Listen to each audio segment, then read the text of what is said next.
অনেকদিন আগের কথা। এক গ্রামে মিনা নামে এক মেয়ে বসবাস করত। তার বাবা ছিল খুবই অসুস্থ। তাই একদিন তার বাবা মিনাকে ডেকে বলল,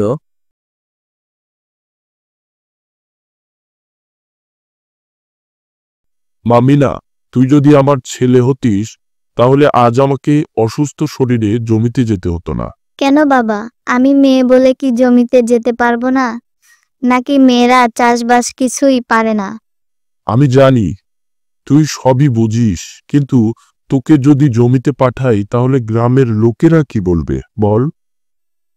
তুমি যে কয়েকদিন হলো অসুস্থ, গ্রামের কেউ কি তোমার জমিতে চাষ করে দিতে এসেছে? নাকি আমাদের একবেলা খাবার দিয়েছে? শোনো বাবা, আমি জমিতে যাব আর চাষাবাদ করব। গ্রামের কে কি বলল তাতে আমার কিছু যায় আসে না। তারা তো আমাদের দুমুঠো খেতে দেবে না। কিন্তু মা, আমাদের সমাজেও তো চলতে হয়। আমি কি কোনো অসামাজিক কাজ করতে চাচ্ছি বাবা, যে সমাজ আমাকে বাধা দেবে? তুমি অসুস্থ তাই আমি জমিতে যাচ্ছি। আর এখন যদি জমিতে বীজ না দিতে পারি তাহলে আমাদের জমিতে ভালো ফসল হবে না। খেয়ে পরে বেঁচে থাকলেই তো সমাজ। আচ্ছা মা, তোর যা ভালো মনে হয় তাই কর।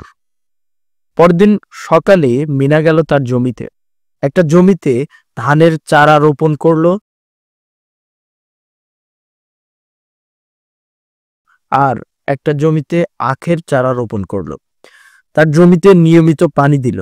ধান গাছ বড় হয়ে গেল, আর সাথে আখের গাছও বড় হয়ে গেল। একদিন সেই আখের জমির পাশ দিয়ে একটি দুষ্টু শেয়াল যাচ্ছিল। কি ব্যাপার? এই জমিতে এগুলো কি? সব জমিতে ধান আর এই জমিতে বাঁশের মতো কি দেখছি এগুলো? যাই তো, একটু এগিয়ে গিয়ে দেখে আসি।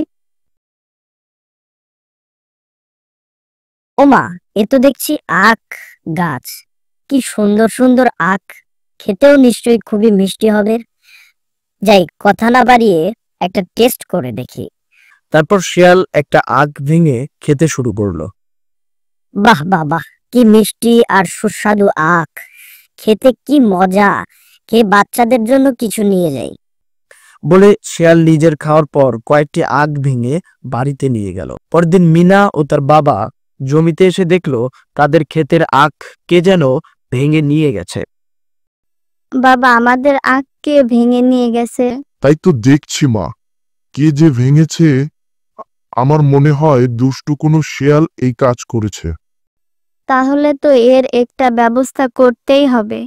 হ্যাঁ রে মা, ব্যবস্থা না করলে তো সর্বনাশ হয়ে যাবে। কাল থেকে আখ খেতে পাহারা দিতে হবে।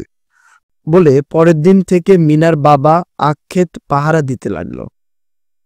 এদিকে দুষ্টু শেয়াল আসলো আখ খেতে, কিন্তু দূর থেকে মিনার বাবাকে দেখে দুষ্টু শেয়াল বুঝে ফেললো যে আখ খেতে পাহারা দিচ্ছে।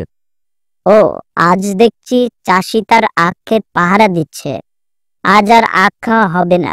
যাই, রাতে দেখা হবে। বলে শেয়াল চলে গেল। আর সন্ধ্যা নামতেই মিনার বাবাও বাড়িতে চলে গেল। তারপর রাত হতেই দুষ্টু শেয়াল আবারও এসে অনেকগুলো আখ খেয়ে কিছু আখ বাড়িতে নিয়ে গেল। পরদিন সকালে মিনার বাবা এসে দেখলো তার ক্ষেতের আখ দিনের নয় রাতে চুরি হচ্ছে। তাই সে বুদ্ধি করে মিনাকে বলল, মা, দুষ্টু শেয়াল তো দেখছি রাতে আখ চুরি করছে। তাই আমি বলি কি, মা তুই দিনে পাহারা দে আর আমি রাতে পাহারা দিই। তারপর মিনা সারা দিন পাহারা দিল,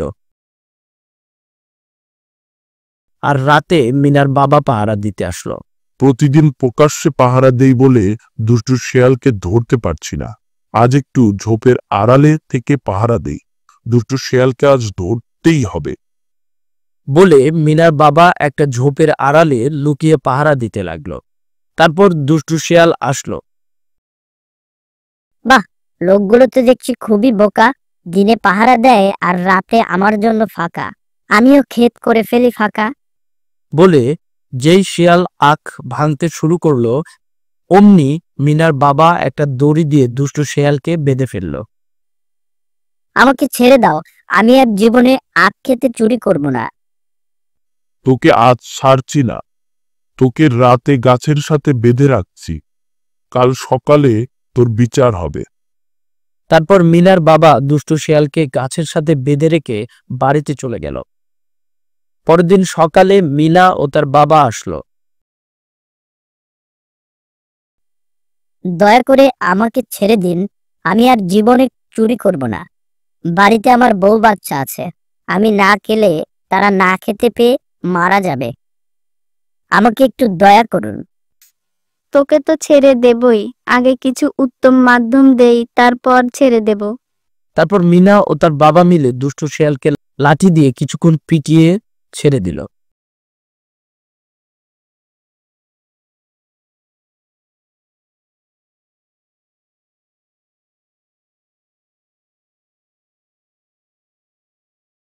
যা, আজকের মতো তোকে ছেড়ে দিলাম। আর যদি আমাদের ক্ষেতের দিকে চোখ তুলে তাকাস, তাহলে তো আর কোনো ছাড়াছাড়ি নাই। ছাড়া পেয়ে দুষ্টু শিয়াল দৌড় দিয়ে পালালো, আর কোনোদিন মিনার আখ ক্ষেতের দিকে আসলো না।